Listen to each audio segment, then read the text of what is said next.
Morning students, today we will do next topic scientific inventory management for replenishment. Firstly, fixed order quantity system, replenishment system and optional or modified replenishment system. First system is a fixed order quantity system. In this system, material reorder quantity is fixed and reorder period is placed for this quantity. Means fixed order quantity ਦੇ ਵਿੱਚ ਕੀ ਹੁੰਦਾ ਹੈ, ਜੋ ਰੀਆਰਡਰ quantity ਹੈ ਉਸਨੂੰ advance ਦੇ ਵਿੱਚ fix ਕਰਤਾ ਜਾਂਦਾ ਹੈ ਅਤੇ ਜਿਹੜੀ ਰੀਆਰਡਰ ਹੈ, ਰੀਆਰਡਰ ਕੀ ਹੁੰਦਾ ਹੈ, ਮਿਨੀਮਮ ਮੈਕਸੀਮਮ ਜਾਂ ਫਿਰ maximum minimum. It is placed for this quantity whenever the stock in hand reaches the ordering point, ਵੀ ਜਦੋਂ ਵੀ ਜਿਹੜਾ ਆਪਣੇ ਕੋਲ ਸਟਾਕ ਅਵੇਲੇਬਲ ਹੈ ਉਹ ਪ੍ਰੋਡਕਸ਼ਨ ਲੈਵਲ ਦੇ ਹੈਂਡਸ ਤੱਕ ਪਹੁੰਚਦੇ, ਤਾਂ ਜਿੰਨੀ ਵੀ ਆਪਾਂ ਗੱਲ ਕਰ ਸਕਦੇ ਹਾਂ ਵੀ ਇੱਕ ਆਰਡਰ ਨੂੰ ਪਾਸ ਕਰਨ ਦੇ ਜਿੰਨੀ ਵੀ ਕਾਸਟ ਅਰਾਈਜ਼ ਹੁੰਦੀ ਹੈ ਜਾਂ ਫਿਰ ਕੁਆਂਟਿਟੀ ਰਿਕੁਆਇਰਡ ਹੁੰਦੀ, ਆਪਾਂ ਉਸਨੂੰ ਕੀ ਕਹਿ ਸਕਦੇ ਹਾਂ, fixed order quantity system. It is economic ordering quantity, ਇਹ ਇਕੋਨੋਮਿਕ ਹੈ ਮੀਨ ਸਸਤਾ ਹੈ, so that cost of order and carry may be lowest, ਕਿਉਂ ਇਸਨੂੰ ਆਰਡਰ ਕਰਨ ਦੀ ਅਤੇ ਕੈਰੀ ਕਰਨ ਦੀ ਕਾਸਟ ਵੀ ਬਹੁਤ ਘੱਟ ਹੈ, ਕਿਉਂਕਿ ਆਪਾਂ ਇਨ ਹੈਂਡਸ ਵਾਲੀ ਕਾਸਟ ਨੂੰ ਅਤੇ ਇਨ ਹੈਂਡਸ ਵਾਲੀ ਜਿਹੜੀ ਕੁਆਂਟਿਟੀ ਆਪਾਂ ਉਸਨੂੰ ਕੀ ਕਰਦੇ ਹਾਂ, ਮੈਜ਼ਰ ਕਰਦੇ ਹਾਂ। Then next type is replenishment system. In this system ordering quantity is not fixed, ਜੋ ਆਰਡਰਿੰਗ ਕਾਸਟ ਹੈ ਜਾਂ ਫਿਰ ਆਰਡਰਿੰਗ ਕੁਆਂਟਿਟੀ ਹੈ ਉਹ ਵੇਰੀਏਬਲ ਇਨ ਨੇਚਰ ਹੈ, ਮੀਨਸ ਉਹ ਫਿਕਸ ਨਹੀਂ, but goes on changing at every time of order, ਤਾਂ ਉਹ ਕੀ ਹੁੰਦੀ ਹੈ, ਚੇਂਜ ਹੁੰਦੀ ਰਹਿੰਦੀ ਹੈ। There is a fixed ordering time when stocks are reviewed and level orders are placed. ਅਤੇ ਇਸ ਸਿਸਟਮ ਦੀ ਜੇ ਆਪਾਂ ਗੱਲ ਕਰਦੇ ਹਾਂ ਤਾਂ ਯੂਟੀਲਾਈਜ਼ ਕਿੱਥੇ ਹੁੰਦਾ, ਯੂਜ਼ਫੁਲ ਕਿੱਥੇ ਹੁੰਦਾ, ਜਦੋਂ ਫਲਕਚੁਏਸ਼ਨਸ ਵਗੈਰਾ ਹੁੰਦੀਆਂ ਨੇਗੀਆਂ ਪੈਟਰਨ ਆਫ ਕੰਜ਼ੰਪਸ਼ਨ ਦੇ ਵਿੱਚ ਜਾਂ ਫਿਰ ਪ੍ਰਾਈਸਿਸ ਵਗੈਰਾ ਦੇ ਵਿੱਚ, ਤਾਂ ਰੀਪਲੇਨਿਸ਼ਮੈਂਟ ਸਿਸਟਮ ਹੈ ਜਿਹੜਾ ਉਹ ਸੁਈਟੇਬਲ ਹੁੰਦਾ ਅਡੋਪਟ ਕਰਨ ਦੇ ਲਈ। Then optional or modified replenishment system. This system is modification of replenishment system, ਜੋ ਆਪਸ਼ਨਲ ਜਾਂ ਫਿਰ ਮੋਡੀਫਾਈਡ। ਮੋਡੀਫਾਈ ਕੀ ਹੁੰਦਾ, ਸਰਕਮਸਟਾਂਸਿਸ ਅਕੋਰਡਿੰਗ ਜਾਂ ਫਿਰ ਸਿਚੁਏਸ਼ਨਸ ਦੇ ਅਕੋਰਡਿੰਗ ਆਪਾਂ ਜਦੋਂ ਕਿਸ ਚੀਜ਼ ਨੂੰ ਚੇਂਜ ਕਰ ਲੈਣਾ ਆਪਾਂ ਉਸਨੂੰ ਕੀ ਕਹਿ ਸਕਦੇ ਹਾਂ, ਮੋਡੀਫਾਈ ਕਰਨਾ। In the system also like replenishment system order quantity is variable. Order quantity ਕੀ ਹੈ, ਵੇਰੀਏਬਲ ਹੈ, ਮੀਨਸ ਫਿਕਸ ਨਹੀਂ। ਪ੍ਰੀਵੀਅਸ ਦੇ ਵਿੱਚ ਵੀ ਕੀ ਸੀ, ਕੌਂਸਟੈਂਟ ਨਹੀਂ ਸੀ, ਵੇਰੀਏਬਲ ਸੀ, ਟਾਈਮ ਟੂ ਟਾਈਮ ਚੇਂਜ ਹੁੰਦੀ ਰਹਿੰਦੀ ਸੀ, but a lower limit is placed on its size. But ਜੇ ਆਪਾਂ ਗੱਲ ਕਰਦੇ ਹਾਂ ਇੱਕ ਅੱਪਰ ਲਿਮਿਟ ਦੀ, ਤਾਂ ਇਹ ਅੱਪਰ ਲਿਮਿਟ ਤੋਂ ਕੀ ਹੈ, ਬਹੁਤ ਜ਼ਿਆਦਾ ਘੱਟ ਹੈ, ਤਾਂ ਇੱਕ ਲੋਅਰ ਲਿਮਿਟ ਹੈ ਜਿਹੜੀ ਇਸ ਦੇ ਪਲੇਸਮੈਂਟ ਦੇ ਲਈ ਫਿਕਸ ਕੀਤੀ ਜਾਂਦੀ ਹੈ। Ordering quantity should not be below the fixed lower limit. Thus, this method combines the main feature of fixed order quantity system and modified ਜਾਂ ਫਿਰ replenishment system। ਤਾਂ ਜੇ ਆਪਾਂ ਗੱਲ ਕਰਦੇ ਹਾਂ modified replenishment system ਦੀ, ਤਾਂ ਇੱਕ ਕੰਬੀਨੇਸ਼ਨ ਹੈ ਦੋਨਾਂ ਦਾ, ਫਿਕਸ ਅਤੇ ਰੀਪਲੇਨਿਸ਼ਮੈਂਟ ਦਾ। Next is just in time inventory system. Keeping in view the enormous carrying cost of inventory in the store and godowns, manufacturing and machines, these are asking for more frequent deliveries with shorter purchased order lag time from supplies. Nowadays, organizations are becoming more and more interested in getting potential gains from making smaller and more frequently purchased order.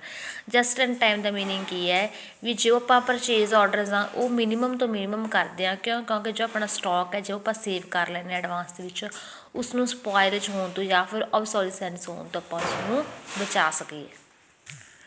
Just in time ਕੀ ਹੈ, just in time it is the purchasing ਜਾਂ ਫਿਰ purchasing power of material or goods in such a way that delivery of purchased item is assured before their use of demand. Just in time, ਜਦੋਂ ਵੀ ਆਪਾਂ ਨੂੰ demand ਆਏਗੀ, ਆਪਾਂ ਨੂੰ ਲੱਗਦਾ ਫਿਊਚਰ ਦੇ ਵਿੱਚ ਕਿ ਇੰਨੇ ਰॉ ਮਟੀਰੀਅਲ ਦੀ ਜਿਹੜੀ ਕੁਆਂਟਿਟੀ ਹੈ ਉਹ ਰਿਕੁਆਇਰਡ ਹੋ ਸਕਦੀ ਹੈ, ਤਾਂ ਆਪਾਂ ਉਸਨੂੰ ਇਸ ਲੈਵਲ 'ਤੇ ਲਿਆ ਕੇ ਰੱਖ ਲੈਂਦੇ ਹਾਂ ਐਡਵਾਂਸ ਦੇ ਵਿੱਚ, ਵੀ ਆਪਾਂ ਨੂੰ ਜਸਟ ਇਨ ਟਾਈਮ ਡਿਲੀਵਰ ਕਰ ਸਕੀਏ। ਇਸ ਦੇ ਨਾਲ ਦੇਖੋ ਇੱਕ ਤਾਂ ਜੋ ਆਪਣਾ ਟਾਈਮ ਵੇਸਟੇਜ ਹੈ ਉਹ ਰਿਡਿਊਸ ਹੋ ਜਾਂਦਾ ਹੈ। ਇੱਕ ਜੇ ਆਪਾਂ ਗੱਲ ਕਰੀਏ ਵੀ ਮਟੀਰੀਅਲ ਨੂੰ ਸਿਕਿਉਰ ਕਰਕੇ ਰੱਖਣ ਦਾ ਜਾਂ ਫਿਰ ਸਟੋਰ ਕਰਕੇ ਰੱਖਣ ਦੇ ਜਿਹੜੇ ਐਕਸਪੈਂਸਿਸ ਨੇ ਆਪਣੇ ਉਹ ਓਵਰਕਮ ਹੋ ਜਾਂਦੇ ਨੇ, ਕਿਉਂ ਆਪਾਂ ਨਾਲ ਦੀ ਨਾਲ ਔਨ ਡਿਮਾਂਡ ਹੁੰਦਾ ਵੀ ਡਿਮਾਂਡ ਤੋਂ ਪਹਿਲਾਂ ਹੀ ਆਪਾਂ ਐਡਵਾਂਸ ਦੇ ਵਿੱਚ ਲਿਆ ਕੇ ਰੱਖ ਲੈਣਾ, ਉਹ ਤਾਂ ਉਹ ਕੀ ਇੱਕ ਜਸਟ ਇਨ ਟਾਈਮ ਡਿਲੀਵਰੀ ਹੈ।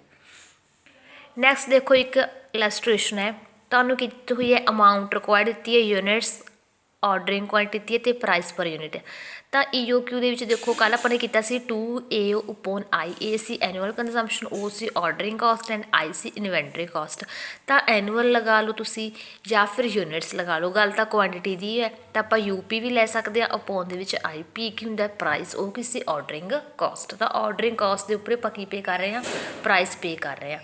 ਤਾਂ ਸਭ ਤੋਂ ਪਹਿਲਾਂ ਤੁਹਾਨੂੰ ਕੀ ਗਿਵਨ ਇਸ ਦੇ ਵਿੱਚ ਐਨੂਅਲ ਰਿਕੁਆਇਰਮੈਂਟਸ ਹੈ, ਤਾਂ ਆਪਾਂ ਦੇਖੋ 2AO ਚਾਹੀਦਾ ਸੀ, ਤਾਂ ਆਪਾਂ 2 into A 2 ਇੰਟੂ ਇਹਦੇ ਵਿੱਚ ਆਪਾਂ ਕੀ ਲਿਖ ਸਕਦੇ ਹਾਂ 5000 ਯੂਨਿਟਸ ਜਾਂ ਫਿਰ 5000 ਟਨਸ ਲਿਖ ਸਕਦੇ ਹਾਂ। ਤਾਂ ਕੁਆਂਟਿਟੀ ਤੋਂ ਬਾਅਦ ਆਪਣੇ ਕੋਲ ਕੀ ਹੈ ਪ੍ਰਾਈਸ ਕਿੰਨੇ 1200 ਰੁਪੀਜ਼ ਹੈ ਫਸਟ ਦਾ। ਦੈਨ ਆਪਣੇ ਕੋਲ ਕੀ ਹੈ ਕਾਸਟ ਆਫ ਪਰਚੇਜ਼ ਕਿੰਨੀ ਆਈ ਹੈ 5000 ਟਨ ਸੀਗੇ, ਪ੍ਰਾਈਸ ਪਰ ਟਨ ਕਿੰਨਾ ਸੀ 1200, ਤਾਂ ਆਪਾਂ ਟੋਟਲ ਕੈਲਕੂਲੇਟ ਕਰ ਲਵਾਂਗੇ ਕਿ 60 ਲੱਖ ਰੁਪੀਜ਼ ਆ ਗਿਆ। ਨੈਕਸਟ ਆਪਾਂ ਬਾਕੀ ਸਭ ਦਾ ਕਰ ਲਵਾਂਗੇ ਇਸ ਤਰ੍ਹਾਂ। ਦੈਨ ਆਪਣੇ ਕੋਲ ਕੀ ਹੈ ਕਾਸਟ ਆਫ ਆਰਡਰਿੰਗ ਕਾਸਟ ਕੱਲ੍ਹ ਦੱਸੀ ਤੁਹਾਨੂੰ ਵੀ ਤੁਹਾਨੂੰ ਪਰਸੈਂਟੇਜ ਗਿਵਨ ਜੋ ਉਸਦੀ ਹੈਲਪ ਦੇ ਨਾਲ ਕੈਲਕੂਲੇਟ ਕਰ ਲੈਣੇ। ਤਾਂ ਇਹ ਕੱਲ੍ਹ ਵਾਲੀ ਕਨਸੈਪਟ ਹੈ ਬਿਲਕੁਲ। ਤਾਂ ਅਸੀਂ ਕੀ ਕਰਨਾ ਇਸ ਦੇ ਵਿੱਚ EOQ ਕੈਲਕੂਲੇਟ ਕਰਨਾ ਹੈ। ਐਨੂਅਲ ਕੰਜ਼ੰਪਸ਼ਨ ਆਪਾਂ ਦਿੱਤੀ ਹੋਈ ਹੈ 1200, ਆਪਣੇ ਕੋਲ ਕੀ ਹੈ ਪ੍ਰਾਈਸ ਦੇਖੋ 1200 ਰੁਪੀਜ਼, ਪ੍ਰਾਈਸ ਪਰ ਟਨ ਹੈ ਕਿੰਨਾ 1200। ਤਾਂ ਇੰਟੂ ਆਪਾਂ ਕੀ ਕਰਾਂਗੇ ਇਨਵੈਂਟਰੀ ਕਾਸਟ ਆਪਾਂ ਦੇਖਾਂਗੇ ਕਿ ਕਿੰਨੀ ਹੈ। ਤਾਂ ਆਪਾਂ ਉਸਦਾ ਕੀ ਕਰ ਦੇਵਾਂਗੇ 20% ਕਰ ਦੇਵਾਂਗੇ। ਦੇਖੋ ਦਿੱਤਾ ਹੋਇਆ ਨਾ ਹੋਲਡਿੰਗ ਕਾਸਟ 20%, ਕਿਸ ਦਾ ਕਰਾਂਗੇ 1500 ਰੁਪੀਜ਼ ਦਾ। ਤਾਂ ਇਹਨੂੰ ਇੱਕ ਵਾਰ ਤੁਸੀਂ ਕੈਲਕੂਲੇਟ ਕਰਕੇ ਵੇਖ ਲਓ, ਕੋਈ ਡਾਊਟ ਹੋਇਆ ਤਾਂ ਪੁੱਛ ਲਓ। ਕੱਲ੍ਹ ਵਾਲੇ ਕਨਸੈਪਟ ਹੈ EOQ ਮੈਥਡ ਹੀ ਲੱਗਿਆ ਹੋਇਆ ਇਸ ਦੇ ਵਿੱਚ ਵੀ। ਦੈਨ ਐਡਵਾਂਟੇਜਸ ਨੇ JIT ਦੀ ਉਹੀ ਗੱਲ ਆ ਗਈ ਕਿ ਟਾਈਮ ਵੇਸਟ ਹੋਣ ਤੋਂ ਬੜਾ ਰਿਡਿਊਸ ਹੋ ਜਾਂਦਾ ਹੈ। ਜਾਂ ਫਿਰ ਆਪਾਂ ਗੱਲ ਕਰਦੇ ਹਾਂ ਜੇ ਸਟਾਕ ਦੀ ਤਾਂ ਐਟ ਅ ਟਾਈਮ ਅਵੇਲੇਬਲ ਹੋ ਜਾਂਦਾ, ਸਟਾਕ ਨੂੰ ਸੇਵ ਕਰਨ ਦਾ ਸਿਕਿਉਰ ਕਰਨ ਦਾ ਰਿਸਕ ਹੈ ਜਿਹੜਾ ਉਹ ਵੀ ਓਵਰਕਮ ਹੋ ਜਾਂਦਾ। ਤਾਂ ਇਹ ਸਾਰੇ ਐਡਵਾਂਟੇਜਸ ਇਸ ਦੇ। Then stock control through ABC analysis. ABC ਕੀ ਹੁੰਦੀ ਹੈ ਐਕਟੀਵਿਟੀ ਬੇਸਡ ਕਾਸਟਿੰਗ। ਤਾਂ ਜੇ ਆਪਾਂ ਗੱਲ ਕਰਦੇ ਹਾਂ ABC ਐਨਾਲਿਸਿਸ ਦੀ ਤਾਂ ਇਸ ਦੇ ਵਿੱਚ ਕੀ ਕਰ ਲੈਂਦੇ ਨੇ ਇਸ ਐਨਾਲਿਸਿਸ ਨੂੰ ਅਡੋਪਟ ਕਰਨ ਵਾਲੇ ਜਾਂ ਫਿਰ ਇਸ ਮੈਥਡ ਨੂੰ ਯੂਜ਼ ਕਰਨ ਵਾਲੇ ਕੀ ਕਰਦੇ ਨੇ ਇੱਕ ਕੈਟੇਗਰੀਜ਼ ਦੇ ਵਿੱਚ ਡਿਵਾਈਡ ਕਰ ਦਿੰਦੇ ਨੇ ਆਈਟਮਸ ਨੂੰ। ਮੀਨਸ ਫਸਟ ਕੈਟਾਗਰੀ ਦੇ ਵਿੱਚ ਆਪਾਂ ਨੇ ਇਹ ਸਾਰੀਆਂ ਆਈਟਮਸ ਰੱਖਣੀਆਂ ਨੇ, ਸੈਕਿੰਡ ਕੈਟਾਗਰੀ ਦੇ ਵਿੱਚ ਤੇ ਥਰਡ ਦੇ ਵਿੱਚ ਇਹ। ਅਤੇ ਜੇ ਆਪਾਂ ਗੱਲ ਕਰਦੇ ਹਾਂ A ਕੈਟਾਗਰੀ, ਦੇਖੋ 3 ਕੈਟੇਗਰੀਜ਼ ਨੇ A B C। ਜਿਹੜੀਆਂ A ਕੈਟਾਗਰੀਜ਼ ਹੁੰਦੇ ਨੇ ਉਹ ਸਮੋਲ ਪਰਸੈਂਟੇਜ ਦੇ ਹੁੰਦੇ ਨੇ। ਮੀਨਸ ਕੀ ਹੈ ਜੇ ਆਪਾਂ ਗੱਲ ਕਰੀਏ ਨੋਰਮਲ 10% ਆਫ ਟੋਟਲ ਆਈਟਮਸ ਜਿਹੜੀਆਂ ਉਹ ਸਟੋਰ ਨੂੰ ਦੁਆਰਾ ਹੈਂਡਲ ਕੀਤੀਆਂ ਜਾਂਦੀਆਂ ਨੇ, ਬਟ ਉਹਨਾਂ ਤੋਂ ਇਨਵੈਸਟਮੈਂਟ ਬਹੁਤ ਚਾਹੀਦੀ ਹੁੰਦੀ ਹੈ। ਮਿਨੀਮਮ 70% ਉਹਨਾਂ ਦੀ ਇਨਵੈਂਟਰੀ ਵੈਲਿਊ ਹੁੰਦੀ ਹੈ। ਅਤੇ ਜਿਹੜੀਆਂ B ਕੈਟਾਗਰੀ ਦੀਆਂ ਆਈਟਮਸ ਹੁੰਦੀਆਂ ਨੇ ਉਹ ਕੀ ਹੁੰਦੀਆਂ ਨੇਗੀਆਂ ਰਿਲੇਟਿਵਲੀ ਲੈਸ ਇੰਪੋਰਟੈਂਟ ਹੁੰਦੇ ਨੇ। C ਕੈਟਾਗਰੀ ਦੇ ਕੀ ਹੁੰਦੀਆਂ ਨੇਗੀਆਂ 70% of total items handled and 10% of value. ਤਾਂ ਦੇਖੋ ਅੱਗੇ ਦੇਖੋ ਤੁਸੀਂ ਗਰੁੱਪ ABC ਹੈ, ਪਰਸੈਂਟੇਜ ਆਫ ਆਈਟਮਸ ਕਿੰਨੀਆਂ ਰੱਖਦੇ ਹਾਂ ਆਪਾਂ ਲਾਈਕ A ਗਰੁੱਪ ਦੇ ਵਿੱਚ ਆਪਾਂ 8% ਰੱਖ ਰਹੇ ਹਾਂ, B ਦੇ ਵਿੱਚ 25, C ਦੇ ਵਿੱਚ 67। ਦੈਨ ਪਰਸੈਂਟੇਜ ਆਫ ਕਾਸਟ ਕਿੰਨੀ ਲੱਗ ਰਹੀ ਹੈ, ਦੇਖੋ ਜਿੰਨੀਆਂ ਆਪਾਂ ਘੱਟ ਆਈਟਮਸ ਰੱਖ ਰਹੇ ਹਾਂ ਉਨੀ ਆਪਣੀ ਜਿਹੜੀ ਪਰਸੈਂਟੇਜ ਕਾਸਟ ਆ ਉਹ ਜ਼ਿਆਦਾ ਲੱਗ ਰਹੀ ਹੈ।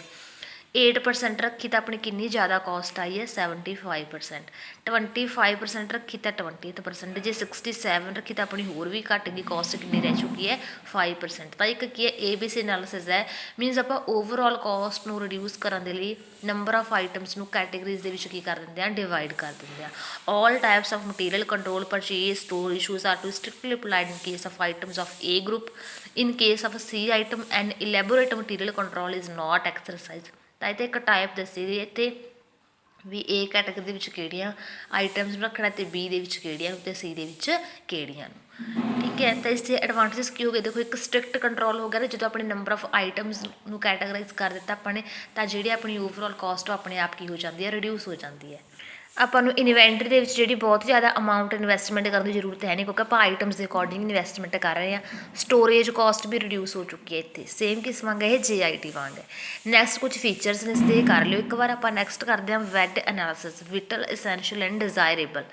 ਵਿਟਲ ਅਸੈਂਸ਼ੀਅਲ ਐਂਡ ਡਿਜ਼ਾਇਰੇਬਲ ਇਹ ਐਨਾਲਿਸਿਸ ਕਿਉਂ ਕੀਤਾ ਜਾਂਦਾ ਵੀ ਕਿਹੜੀਆਂ ਜਿਹੜੀਆਂ ਆਈਟਮਸ ਨੇ ਆਪਣੇ ਲਈ ਵਿਟਲ ਨੇ ਇੰਪੋਰਟੈਂਟ ਨੇ ਅਤੇ ਕਿਹੜੀਆਂ ਡਿਜ਼ਾਇਰੇਬਲ ਨੇ।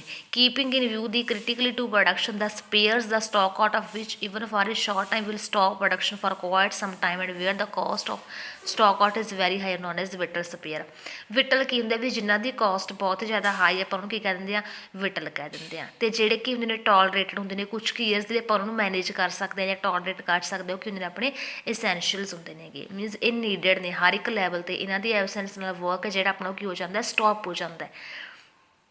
Next is perpetual inventory system. Perpetual inventory system ਦੇ ਵਿੱਚ ਕੀ ਹੁੰਦਾ ਜਿਵੇਂ ਬਿਨ ਕਾਰਡ ਦੇ ਵਿੱਚ ਦੱਸਿਆ ਤੁਹਾਨੂੰ ਕਿ ਸਟੋਰ ਕੀਪਰ ਜਿਹੜਾ ਇੱਕ ਬਿਨ ਕਾਰਡ ਮੇਨਟੇਨ ਕਰਕੇ ਰੱਖਦਾ ਆਪਣੇ ਕੋਲ, ਉਸ ਦੇ ਨਾਲ ਉਹ ਕੀ ਕਰਦਾ ਬਿਨ ਕਾਰਡ ਦੇ ਉੱਪਰ ਪੋਸਟ ਕੀਤੀਆਂ ਆਈਟਮਸ ਨੂੰ ਫਿਜ਼ੀਕਲ ਵੈਰੀਫਿਕੇਸ਼ਨ ਦੇ ਨਾਲ ਜਾਂ ਫਿਰ ਫਿਜ਼ੀਕਲ ਪੋਸੈਸ਼ਨ ਦੇ ਨਾਲ ਕੰਪੈਰੀਜ਼ਨ ਕਰਦਾ ਆਪਸ ਦੇ ਵਿੱਚ ਕਿ ਕਿੰਨੀਆਂ ਆਈਟਮਸ ਨੇ ਜਿਹੜੇ ਜਾਂ ਫਿਰ ਕਿੰਨੀ ਕੁਆਂਟਿਟੀ ਹੈ ਡਿਲੀਵਰ ਹੋ ਚੁੱਕੀ ਅਤੇ ਕਿੰਨੀਆਂ ਰਿਕਾਰਡ ਕੀਤੇ। ਤਾਂ ਉਹ ਕਿ ਇੱਕ ਪਰਪੈਚੁਅਲ ਇਨਵੈਂਟਰੀ ਸਿਸਟਮ ਨਾਲ ਦੀ ਨਾਲ ਬਿਨ ਕਾਰਡਸ ਦੇ ਵਿੱਚ ਰਿਕਾਰਡ ਕਰਨਾ ਕੁਆਂਟਿਟੀ ਜਿੰਨੀ ਵੀ ਪਾਸ ਆਊਟ ਹੋ ਚੁੱਕੀ ਜਾਂ ਡਿਲੀਵਰ ਹੋ ਚੁੱਕੀ।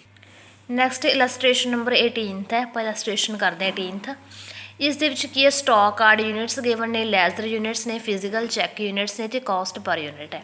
ਸਭ ਤੋਂ ਪਹਿਲਾਂ ਦੇਖੋ ਸਟਾਕ ਕਾਰਡ ਯੂਨਿਟਸ ਕਿੰਨੀਆਂ ਨੇ 600 ਨੇ ਤੇ ਸਟਾਕ ਲੈਜਰ ਯੂਨਿਟਸ ਕਿੰਨੀਆਂ ਨੇ 600 ਨੇ ਤੇ ਫਿਜ਼ੀਕਲ ਚੈੱਕ ਯੂਨਿਟਸ ਕਿੰਨੀਆਂ ਨੇ 560 ਨੇ।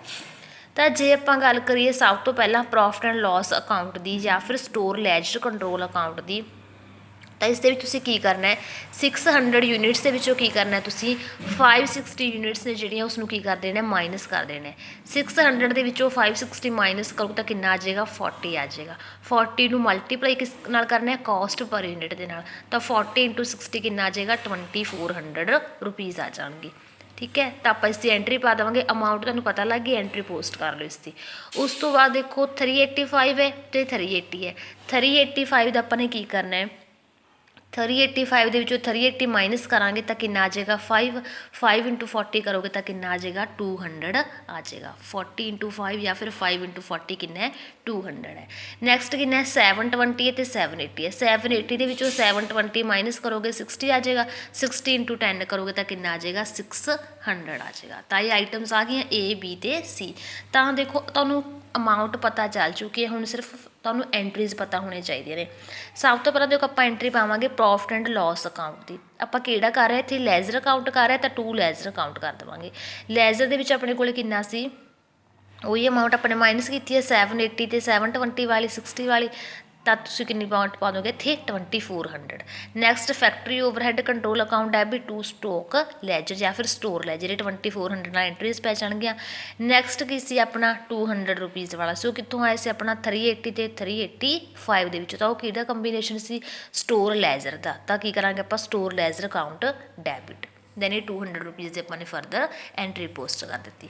ਤਾਂ ਕੁਛ ਵੀ ਨਹੀਂ ਕਰਨਾ, ਬਸ ਲਾਈਕ 780 ਦੇ ਵਿੱਚੋਂ 720 ਮਾਈਨਸ ਕੀਤੇ 60 60 × 10 ਕਾਸਟ ਪਰ ਯੂਨਿਟ ਨਾਲ ਇਹਨਾਂ ਨੂੰ ਮਾਈਨਸ ਕਰਕੇ ਕੀ ਕਰਨਾ, ਮਲਟੀਪਲਾਈ ਕਰਨਾ। ਉਸ ਤੋਂ ਬਾਅਦ ਜਿਹੜੀ ਆਈਟਮ ਜਿਹੜੇ ਟਾਈਪ ਦੀ ਹੈ ਉਸ ਦੇ ਨਾਲ ਕੀ ਕਰਨਾ, ਤੁਸੀਂ ਐਂਟਰੀ ਨੂੰ ਪੋਸਟ ਕਰ ਦੇਣਾ। 19th ਇਲਸਟ੍ਰੇਸ਼ਨ ਤੁਸੀਂ ਟਰਾਈ ਕਰਕੇ ਵੇਖ ਲਿਓ, ਕੋਈ ਡਾਊਟ ਹੈ ਤਾਂ ਪੁੱਛ ਲਿਓ। Thank you.